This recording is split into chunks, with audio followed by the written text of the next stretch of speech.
Mungkin di pertengahan 2021. Setelah COVID ya tuh? Itu yang momen COVID. Karena waktu itu kami berpindah dari bisnis sebelumnya itu ke bisnis pendidikan yang bareng Kak Ari. Nah, di bisnis itu kami awalnya ada 10 orang, sekitar 9 atau 10 orang yang menjadi salah satu tulang punggung dari bisnis itu. Nah, tetapi dalam perjalanannya beradaptasi, ada beberapa yang turun dari bus bahasanya, meninggalkan perahu. Ya. Jadi keputusan saya untuk tetap tinggal di perahu ini bareng Kak Ari. Nah itu Bu, saya rasa yang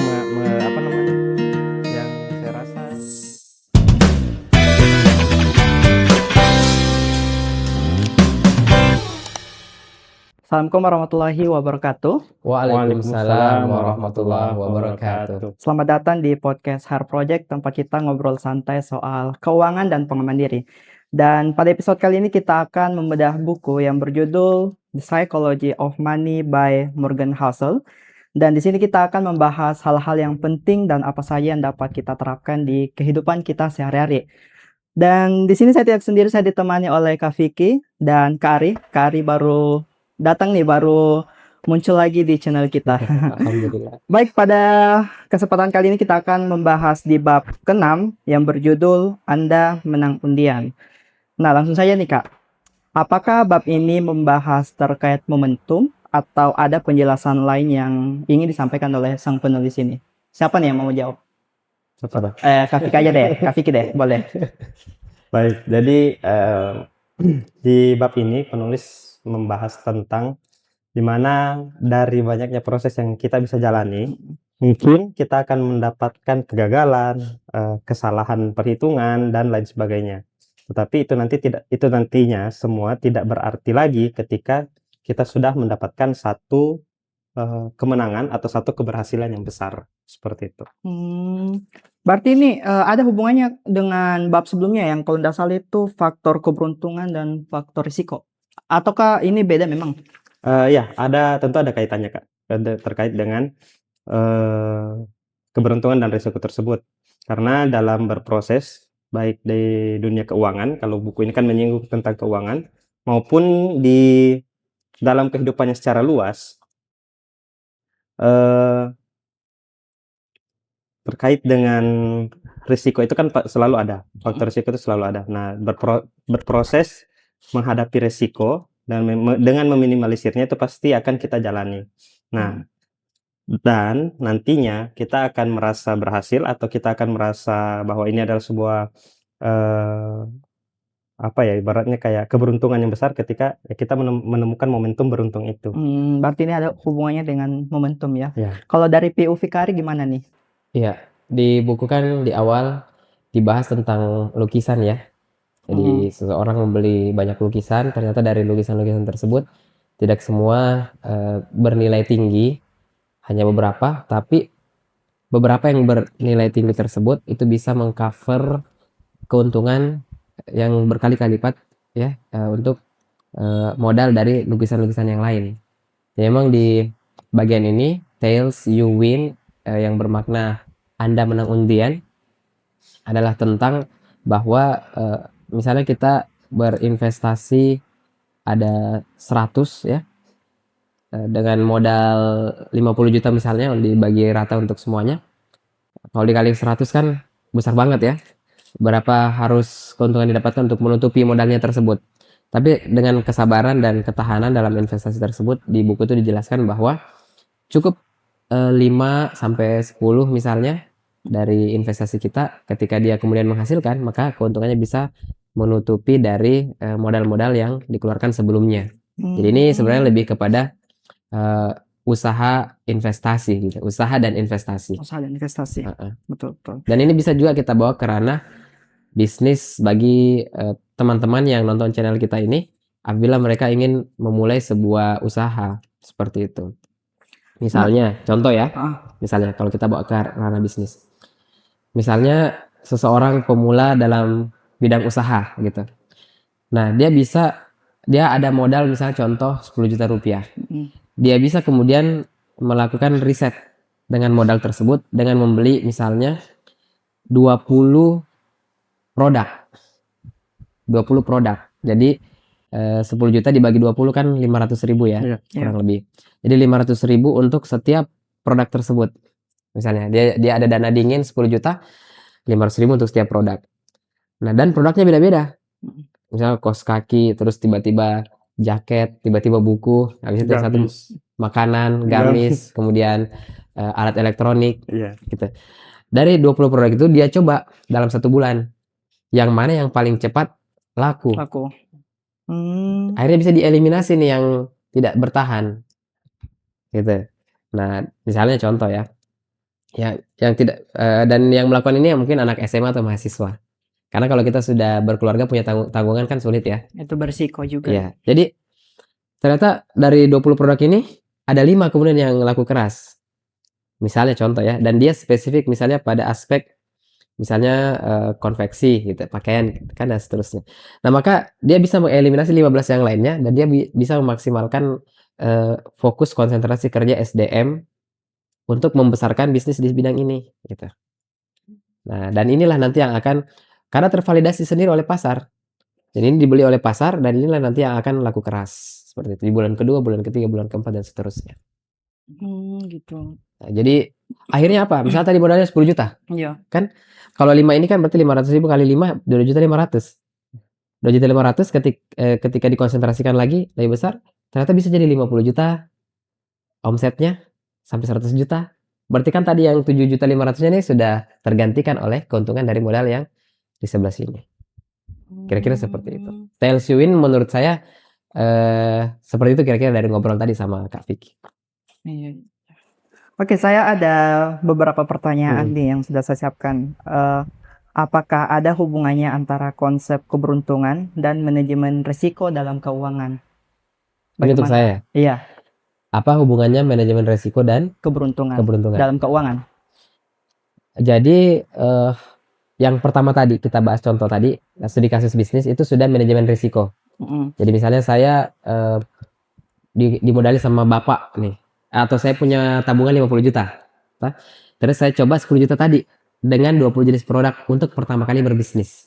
Itu sudah manajemen risiko kan, dari 50 juta saya pakai cuma 10 juta. Setelah hangus 7.500.000, maka 2.500.000 inilah yang kemudian ternyata produk market fit. Produk dengan marketnya fit. Dan dalam 1 bulan kan tervalidasi tadi, enggak laku yang ini, yang ini, yang ini, yang ini, yang 15 ini kan. Nah, itu manajemen risiko. Nah, kalau keberuntungan telah kita bahas juga sebelumnya tentang persiapan. Dan ini bagian persiapannya. Ini bagian persiapannya.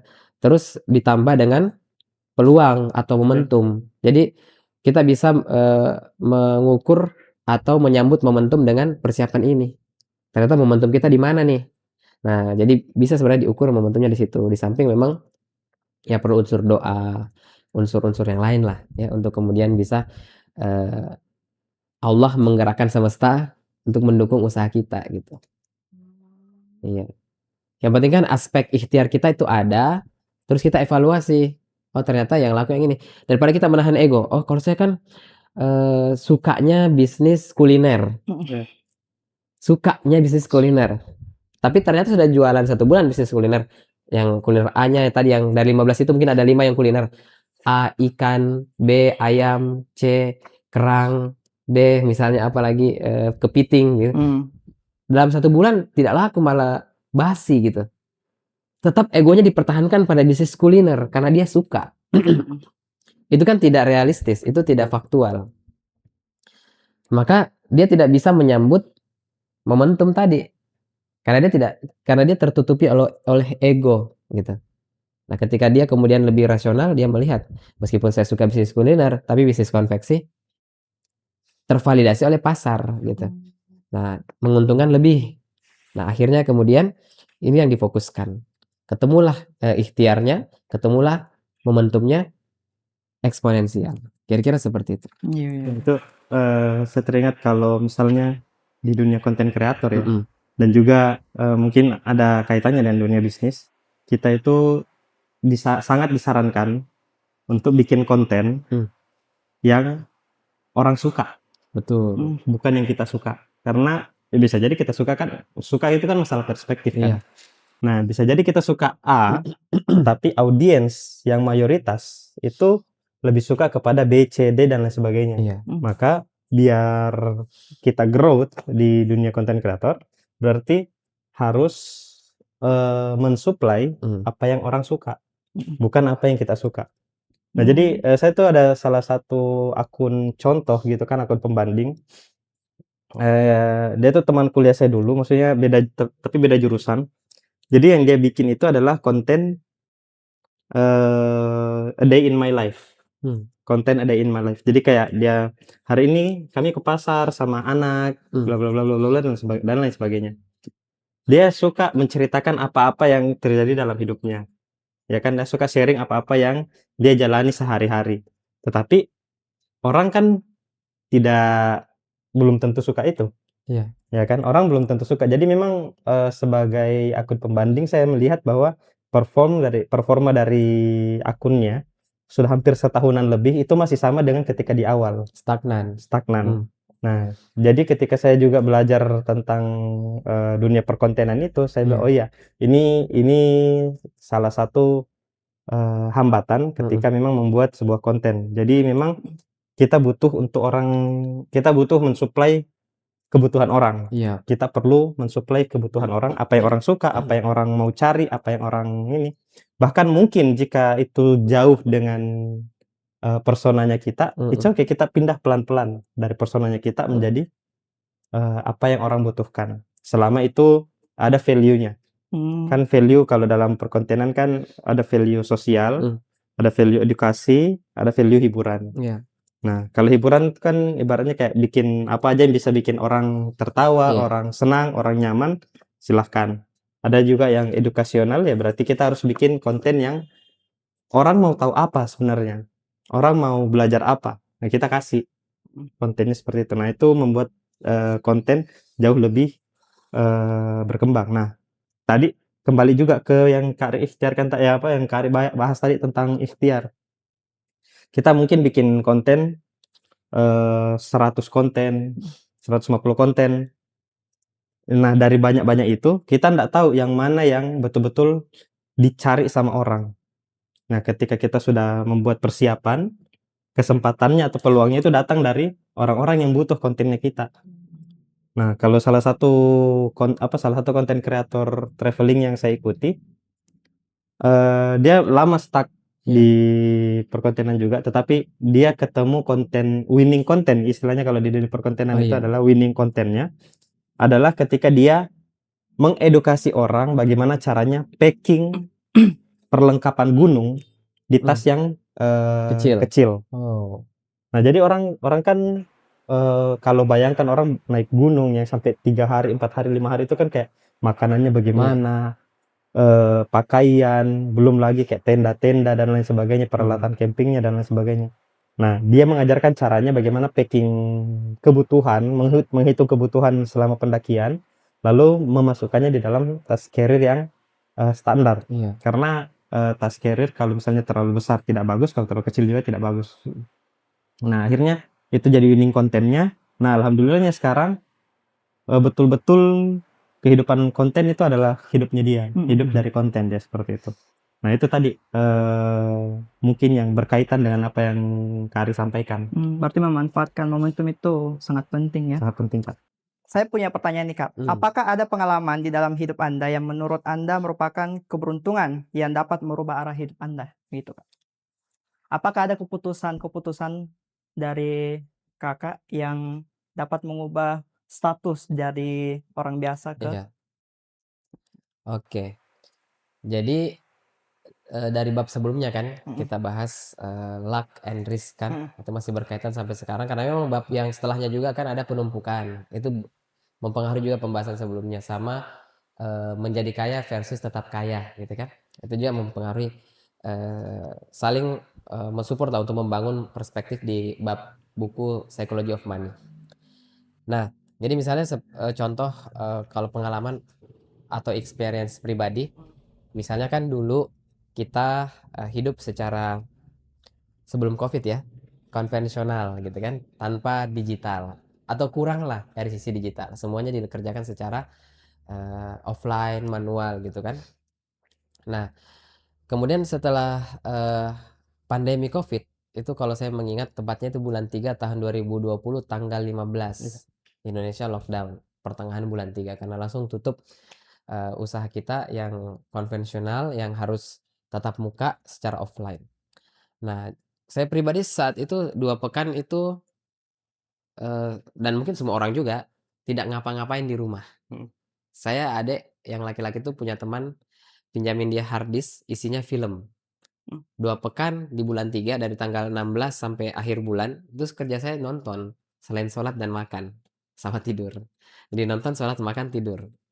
Nah, jadi nonton film-film itu, akhirnya saya cukup banyak tahu film-film apa action.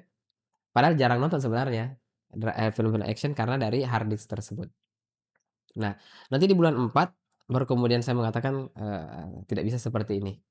Kita harus bergerak, kita harus berusaha meskipun caranya tidak sama dengan cara yang sebelumnya. Nah, ternyata keputusan itu agile ketika krisis ya, itu ternyata menentukan masa depan yang sangat-sangat ibarat kata signifikan gitu. Jadi agile itu berubah secara cepat ya, bergerak cepat atau bahkan lebih spesifik pivot atau bermanuver cepat gitu kan. Mhm. Tadinya ke sini tiba-tiba karena ada jurang langsung kita belok cepat gitu. Nah, nah itu dibutuhkan dalam situasi krisis. Dalam situasi stabil itu tidak terlalu diperlukan, kecuali ada momentum, ada peluang gitu kan. Tapi dalam situasi krisis skill itu dibutuhkan. Dan akhirnya waktu itu kita berdiskusi apakah kita akan mengganti apa spek bisnis atau kemudian kita beradaptasi dengan cara yang lebih apa sesuai yang relevan dengan kondisi. Nah, ternyata kita mengarahkan misalnya waktu itu yang tadinya berkumpul banyak kita personifikasi customer kita temui satu persatu misalnya kan. Nah, lama-lama kita ke online. Nah, ternyata dua-duanya itu bertumbuh ya yang pembelajaran secara personal itu tumbuh ya sampai ratusan customer, akhirnya sampai kemudian online sampai bisa menembus ribuan customer. Mmm. Nah, itu kan pengambilan keputusan ketika ada momentum yang ada ya kita pilih dan mengubah arah masa depan. Berarti sebagian orang pada saat Covid itu punya momentum juga ya? Iya, kalau Bukan tidak semua merugi di situ, ada sebagian orang yang beruntung di situ. tergantung kita apakah Tergan kita mau bergerak, mau berpikir gitu kan, mmm, mau bertindak ataukah kemudian putus asa gitu. mmm, iya ya. Kalau Kak Vicky pengalaman pribadi ada tidak? Pengalaman pribadi terkait pengambilan keputusan yang banyak merubah hidup itu Mhm. mungkin di pertengahan 2021. Setelah Covid ya itu? Itu yang momen COVID. Karena waktu itu kami berpindah dari bisnis sebelumnya itu ke bisnis pendidikan Mhm. yang bareng Kak Ari. Nah, di bisnis itu kami awalnya ada 10 orang, sekitar 9 atau 10 orang yang menjadi salah satu tulang punggung dari bisnis itu. Nah, tetapi dalam perjalanannya apa ya, beradaptasi, ada beberapa yang turun dari bus bahasanya, Iya iya iya. meninggalkan perahu, Iya iya iya ya. iya. Jadi, keputusan saya untuk tetap tinggal di perahu ini Mhm mhm. bareng Kak Ari, nah Mhm. itu saya rasa yang apa namanya, yang saya rasa bisa mengubah, jalan hidup. Kenapa Kak Vicky tidak turun pada waktu itu? Nah ini keren ini Mbak, nih Pertanyaan menarik pembahasannya, kan? menarik kan? Nah, kenapa saya tidak turun waktu itu? Karena gini, yang turun dari bus waktu itu, Iya. ya, paham lah ya maksudnya istilah dari ini, istilah turun dari bus ini. Ketika mereka turun, mereka kembali ke bisnis, model bisnis yang Lama. lama, bisnis kesehatan itu. Nah, sedangkan waktu itu saya jujur ya, saya pribadi merasa capek Mhm. dengan bisnis kesehatan itu Mmm. waktu itu. Karena entahlah mungkin karena sebelumnya memang tidak powerful ya, tidak perform lah kalau Mhm. bahasa bahasa sehari-harinya. Di bisnis itu saya memang tidak perform, saya akui saya tidak perform. Nah, tapi ketika masuk di bisnis ini punya apa ya, punya perasaan yang bilang kayaknya saya lebih cocok di sini. Ini Saya jalan ninjaku. iya, jalan ninjaku. Saya lebih cocok di sini. Jadi, ya sudah saya mulai dari waktu itu kan kita masih adaptasi, berapa kali dipindah posisi, berapa kali kita saling menyesuaikan antara satu sama lain dengan orang yang memang tidak turun dari perahu ini. Akhirnya sampailah pada titik di mana stabil dan terus berkembang sampai hari ini. Seperti itu kan. Padahal memang sebenarnya ada bertahap sih keputusan-keputusan yang Hmm. apa namanya, yang saya ikuti mulai dari 2019, ditawari sama Kak Ari waktu itu, di bimbel konvensionalnya, saya iakan. Sehingga setelah dari situ, betul-betul saling mengikut dengan Kak Ari. Saya ngikut Kak Ari. Jadi ketika misalnya saya pernah, apa namanya, mencoba untuk pisah jalan dengan Kak Ari, karena satu dan lain hal memang waktu itu di perjalanan itu sepertinya masih tumpang tindih antara saya dengan Kak Ari. Karena waktu itu bimbel masih satu cabang, saya jadi kepala cabang sedangkan Kak Ari di root, sedangkan masih satu cabang nih. Jadi ibaratnya kayak justru menambah panjang rantai komando ke bawah kalau masih ada saya. Jadi saya coba untuk keluar, nah tetapi justru lompat ke bisnis yang masih berkaitan juga dengan aktivitas Kak Ari. Sampai nanti betul-betul,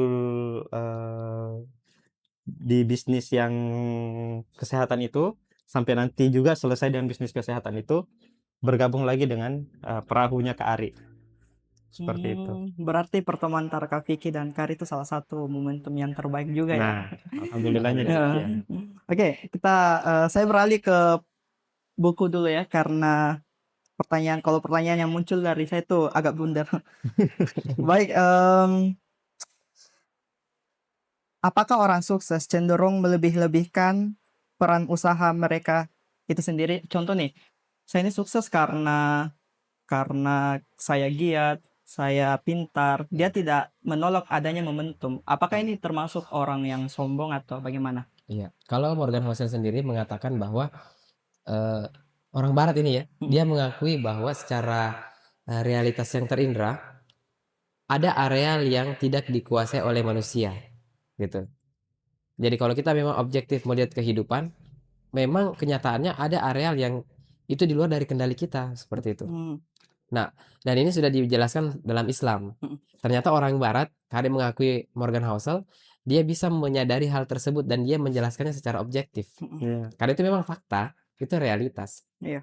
Nah, sedangkan orang yang tidak banyak merenung, tidak banyak berkontemplasi, memikirkan ketika dia berikhtiar, secara konkret dia langsung mengatakan bahwa ini adalah hasil dari usaha saya secara mutlak 100%. Yes. Makanya di dalam Islam kita boleh mengatakan, iya ini dari hasil usaha saya, tapi tentu juga atas izin Allah, gitu. Karena tidak mungkin juga kalau kita tidak sekolah, ya, tidak berpendidikan, tidak pernah belajar, tidak pernah bersosialisasi, tidak pernah bekerja sama dengan orang lain, hanya tidur di rumah, tiba-tiba jadi CEO. Iya. Iya. Kan tidak bisa kan? Betul, Gimana betul. caranya, gitu. Skill, experience, dia tidak punya gitu. Ya, jadi ada pepatah mengatakan ketika orang terdidik oleh pengalaman, maka dia rela berani terjun sendirian. Kenapa? Karena dia percaya dengan kemampuannya. Tapi kalau dia tidak pernah mengasah kemampuan pribadinya dalam hal ini ikhtiar ranah yang kita kuasai, maka dia tidak bisa mencapai hal tersebut tadi misalnya sebagai CEO contoh. Nah, maka dua hal ini memang diperlukan, ikhtiar kita sebagai seorang manusia plus kemudian juga kita menyandarkan semuanya kepada Tuhan. Ada hal-hal yang tidak bisa kita kendalikan, contoh misalnya, kalau Kak Arif punya ibu dan bapak. Nah, saat ini ibu dan bapak Kak Arif itu bisa celaka kapan saja, nauzubillah. Apakah saya bisa melindungi mereka setiap saat? Tidak bisa. Atau yang memang benar-benar di bawah kendali saya, misalnya anak. Itu pun juga tidak bisa 100%. Saya menjaga anak, melindungi anak semaksimal mungkin. Anak saya kemarin di Kediri, di Pare disunat gitu kan. Sunat yang sudah paling cepat sembuh, paling bagus gitu kan. Yang kakak karena saya tahu aktif banget, saya pakaikan celana dalam sunat. Iya. Tetap nabrak meja berdarah gitu kan. Adiknya pulih gitu kan. Kakaknya lambat 1 hari pulihnya karena nabrak meja berdarah gitu. Jadi memang tetap ada area-area yang tidak kita kuasai, maka di sinilah ranahnya tawakal. Nah, maka ketika kita tidak bisa mengendalikan secara langsung, maka kita bisa mengendalikan secara tidak langsung dengan memohon kepada Tuhan. Hmm.